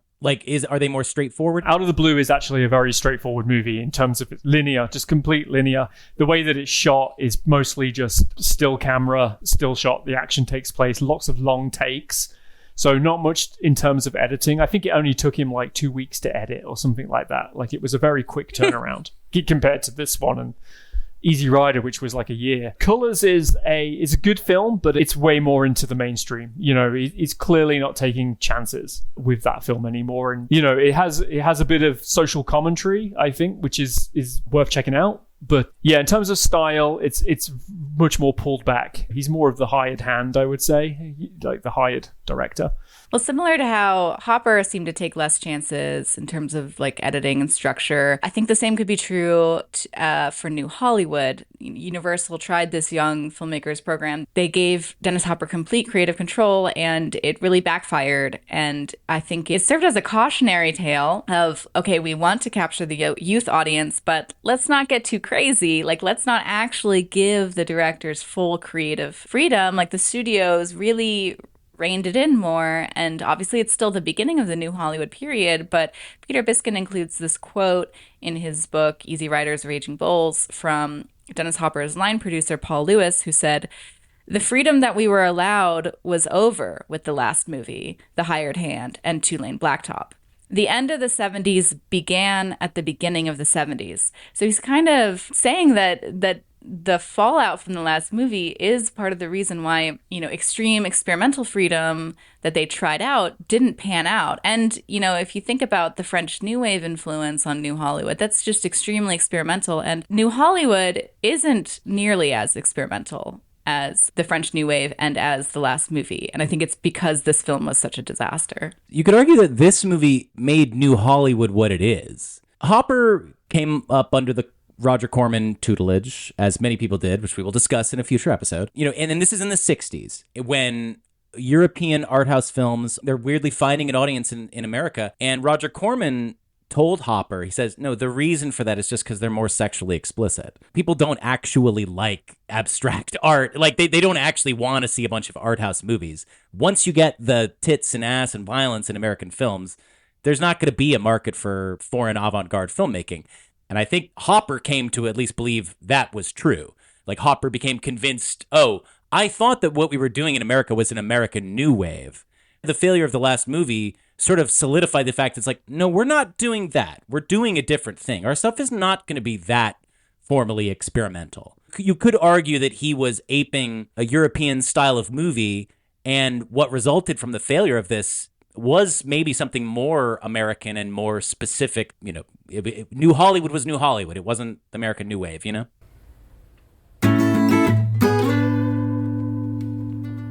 Are we ready to do Cold Stone rating? Should we explain? Yes, Sam, explain what the Cold Stone rating is. I used to work at Cold Stone Creamery, which, do they have those in Canada? Yeah. We don't. Do you know what it is? Have you seen it in a movie or ever heard of it? Or I've heard of it, yeah. Just looking it up. Nothing special. It's not that important. It's literally just an ice cream store. It's an ice cream store. So I actually got Cold Stone delivered to myself last night because I was in the mood for some ice cream and Baskin Robbins was closed. I still have Cold Stone in my system as we speak, but that's not important to this discussion. What Cold Stone does, and I'm really going to explain this to you now because it's very weird, is they don't have small, medium, and large sized ice creams. They have like it, love it, or gotta have it sized ice creams. So we have reappropriated that sizing scale as a methodology for rating films on this podcast, films that we at least like. They have to at least like them, and then we'll see if we love it or gotta have it. But if they don't make the scale, we say like it doesn't quite meet the scale. Maybe I took a sample of it and threw away the spoon or some cutesy little thing. But yeah, so is this movie a like it, love it, or gotta have it? You can use whatever metric to decide that you want. Or does it not make the scale? I'm going to start. I'm deeply sorry, but for me, it doesn't make the scale. If I'm being really honest, as a movie, to me, it wasn't cohesive enough, but it's the type of thing where it didn't make the scale. Like, I tried the ice cream. I couldn't quite say that I liked it, but I will find myself coming back to try future samples of that same flavor. I think that I really do want to rewatch it. I think there's a lot to get from it. And I really enjoyed the experience of thinking about the movie and researching it. And I think it's a really important film for New Hollywood. So I found it a very rewarding experience watching it. But if I'm just being honest about the movie itself, it doesn't make my scale. Is gotta have it? Is that like not great, but I'm gonna take it anyway? No. I mean, it's meant to be an ascending scale. Yeah. It's like you more than love it. Like if you could only watch 10 movies in your lifetime from now on, is it the type of movie that you just gotta have in your life? That's kind of like what it's getting at. Well, I mean, in that case, I think I do. I think I have to have this film in my life. I think that it's beneficial to my life, actually. I've been kind of like infatuated with Dennis Hopper's work since I was 18, and I never got to see the last movie until I was 32. You got to realize that this film in my head was almost like the Holy Grail or something stupid like that, right? It was something that I knew that one day I was gonna see, and I was reading about it and reading that it was lost. It was gone forever. The only copies that existed were in Hopper's vault, and he brought them out once in a while to go and show them at a university campus or something like that. But basically, general consumption was not an option for this film ever. So when I got to see it, I was disappointed for sure. But I was like, this is essential to me. This to me is like where Hopper stops and begins. And this film was so impactful for him as well. As I think he was always kind of destroyed by the fact that it was not successful. I love it. I like it. I hate it. I've got to have it. It's just kind of one of those contradictory things. It's just, again, with Dennis Hopper's life and work, it's an absolute contradiction in that I couldn't go out and recommend this film to anybody. And then if someone said to me, well, what is this film about? The way that I would describe it would put that person off, probably. Everything about it is pretty obtuse. An artifact is something that is essential. It does work, and it just feeds my soul, I guess. I like that you also included that you hated it as well. That was funny. Elena, I really wish we had gotten a little bit more into like what your general thoughts on the movie were throughout this, because I kind of suspected when we watched that you didn't dig the movie. Like I got that impression, and I was interested in digging into that a little bit more in this episode, but I guess we'll just talk about it now.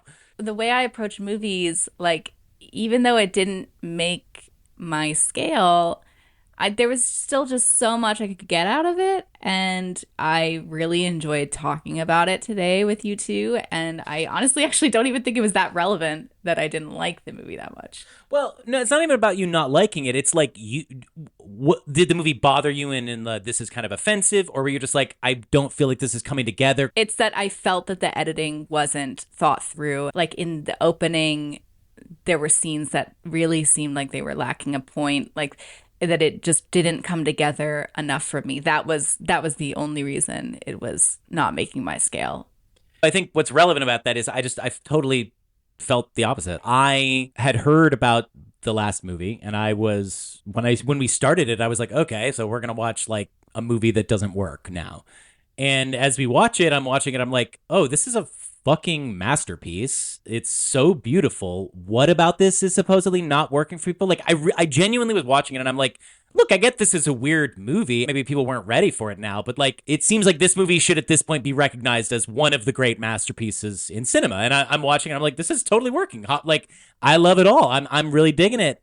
And then I started, as I say, like my attention waned a little bit in the third act. And that's when I started perceiving the editing as more of like playing jazz, but they don't actually know how to play jazz. But for the most part, like I'm watching this movie being like, I don't get why they weren't able to find some countercultural audience for it. It has some issues. I almost think that all of the things that the movie has going for it are often undermining the other things that it has with the same times. And it's like always throwing more elements on, like the soundtrack cuts out midway through a song.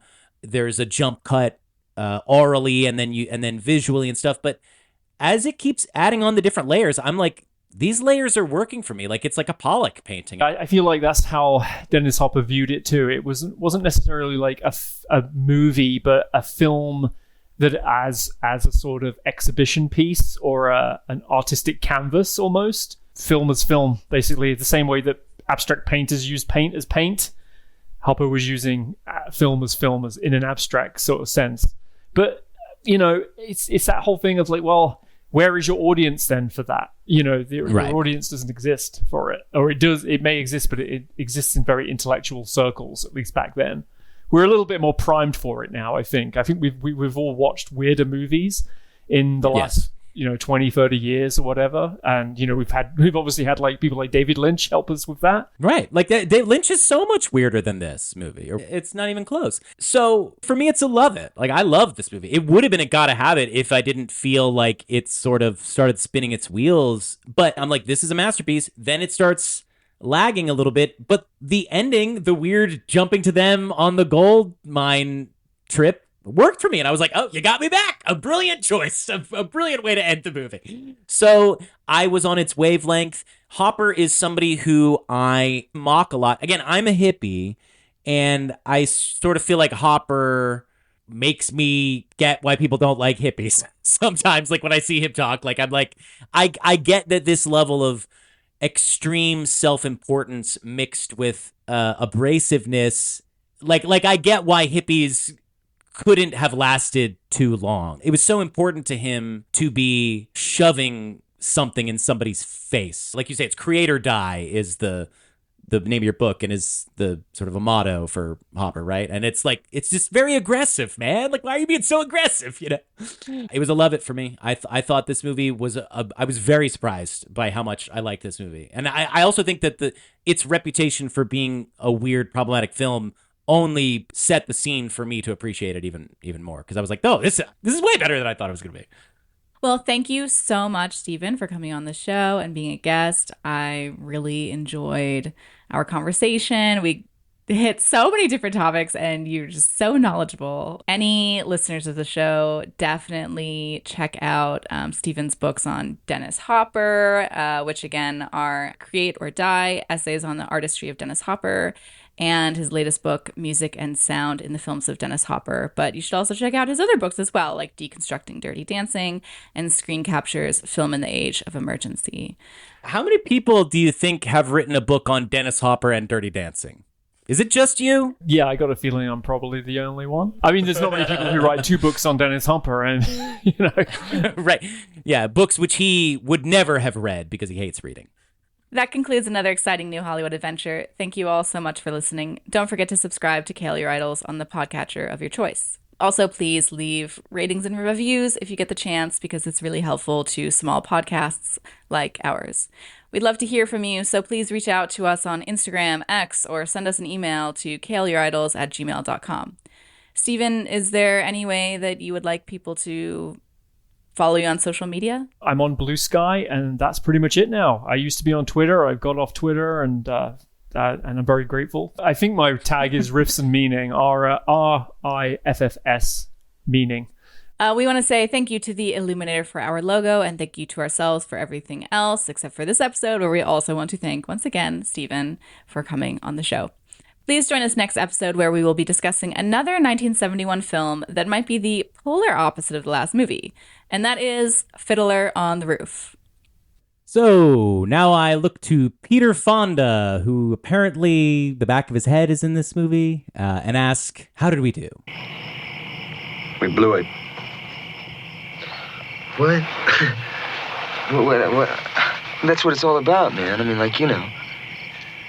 You dig? Here's to Mr. Hopper, who has traded in his chopper for a gamble in the South American sun. He got some heads from Hollywood who think things might be pretty good if they can figure out what Denny's done. And I love you more than heaven in this never-ending daydream as we fly across the